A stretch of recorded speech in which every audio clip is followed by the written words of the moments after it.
Isa ang anti-political dynasty bill sa mga sinusulong na issue sa paparating na EDSA People Power Anniversary Commemoration. One of the groups leading that is Akbayan, and we have the group's president with us, Rafaela David Paeng. Magandang hapon, si Lourdes de Vera at si Denise Tan. Magandang hapon.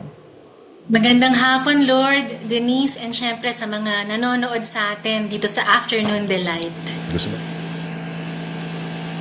Sige, can you hear us?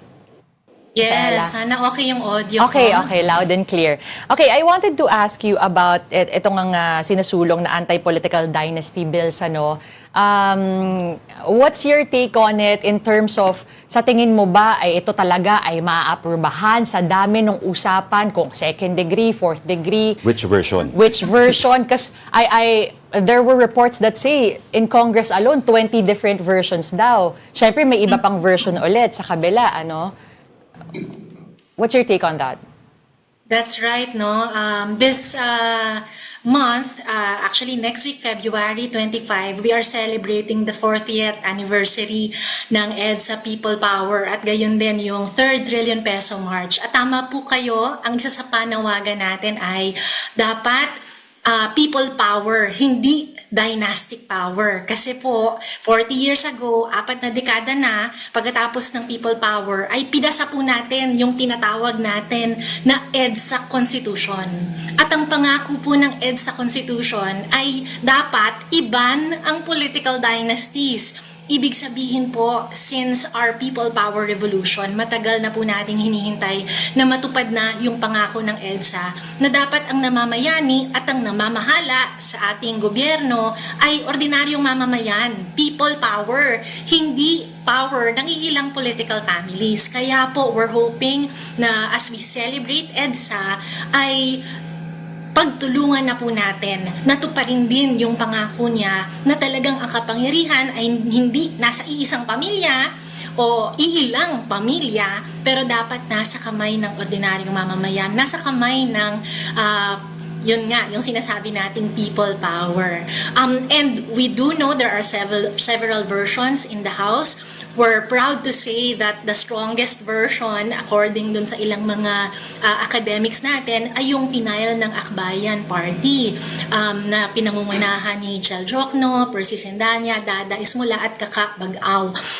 Dito po sa version natin ay nasa 4th degree of consanguinity and affinity. Ibig sabihin po talagang malawak yung sakop kasi po maraming palusot na pwedeng gawin yung mga political families natin.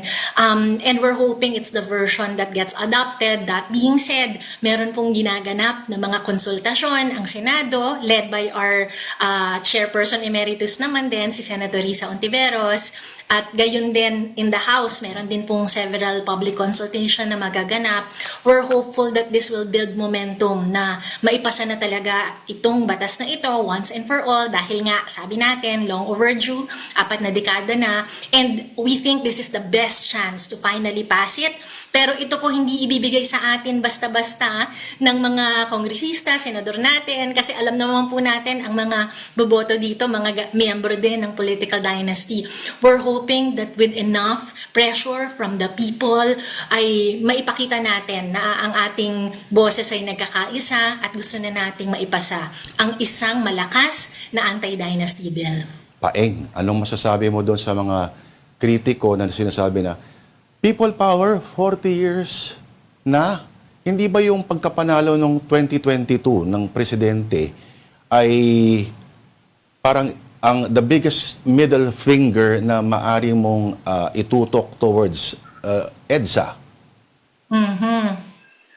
Ang klaro po kasi sa atin, hindi pa ganap yung people power revolution. Ang demokrasya po natin hindi nangyayari sa ilang araw lang. Araw-araw po dapat natin yang pinapalakas. Ibig sabihin po niyan ay assignment po nating lahat ng mga Pilipino na siguraduhin hindi babalik yung mapang-abusong rehimen nung naunang Marcos, yung mapang-abusong rehimen itong Duterte administration, at siguraduhin natin na mapapasa natin yung mga batas na talagang magpapalakas ng boses natin. Sa akin po kasi naniniwala ako na yung people power, hindi po siya dapat sa kalsada lang. Dapat nasa loob siya ng gobyerno. Kung ang mga nai-elect po ay mga pare-parehong pamilya, parang nagpapalitan lang po sila, hindi po people power yon. Yun po ay ang kapangyarihan parang na ko-concentrate sa iilang pamilya.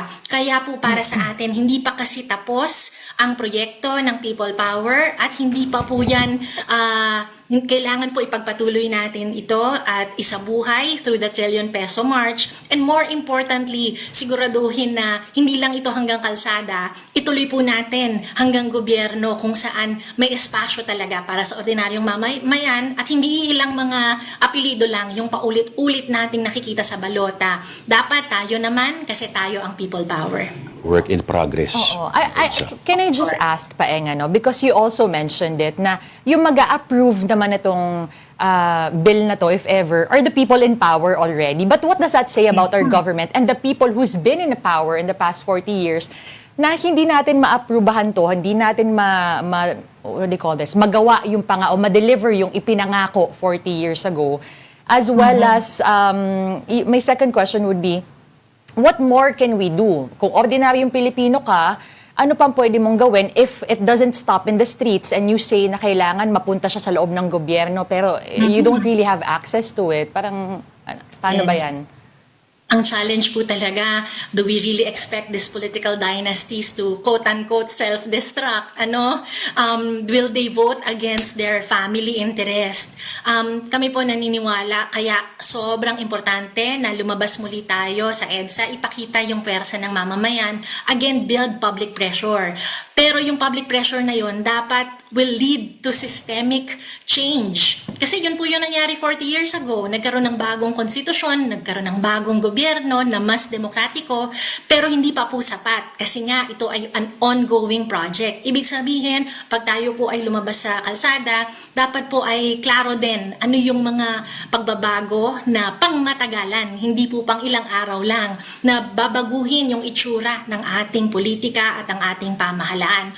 Kung ito pong mga political families na nasa pwesto ay sisiguraduhin po nating mararamdaman nila yung init ng ating pagsuporta, ay hopefully ay wala silang choice kundi siguraduhin may maipasa tayong anti-dynasty bill. Kumbaga, we need to make it inevitable by making sure that the people are very clear with their message at pagsama-samahin po natin yung boses natin. Ano pong example niyan? Sa mga nakikinig po sa atin, yung mga kongresista po ninyo sa distrito ninyo, kalampagin na po natin, i-email or kung hindi na po uso yung email, pwede rin pong i-tag sila sa Facebook man o sa X, sa Instagram, sa TikTok. O kaya kung alam nyo naman po kung saan ang opisina nila, ay baka po gusto nating dalawin sila at ligawan para kunin yung matamis nilang oo. Kasi sa totoo lang po, we cannot afford another administration na pare-parehong pangalan, paikot-ikot lang po yung mga nakaupo sa pwesto. Kasi pag ganun po, mauulit lang yung flood control. Kasi alam naman po natin, yung mga nakaupo dyan sa pwesto, sila din po yung mga pangalang lumalabas dun sa listahan ng mga investigasyon.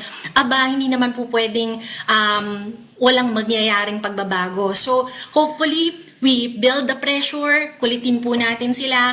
Kasi po, kapag hindi nila ito ginawa, ay hindi lang po batas yung ating gustong ipasa, pero syempre gusto po natin yung patuloy nating panawagan, dapat may makulong din.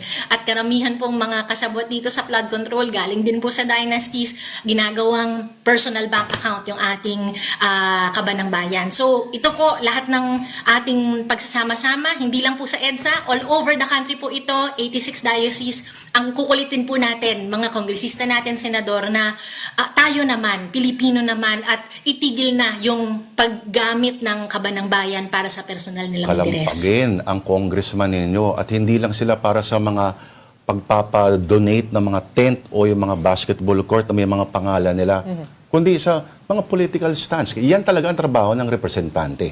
Diba? On that note, maraming salamat sa iyong panahon kahit maiksi lang sa ating akbayan President Rafaela David. Thank you, Paeng. Salamat, Lord Denise. Magandang hapon.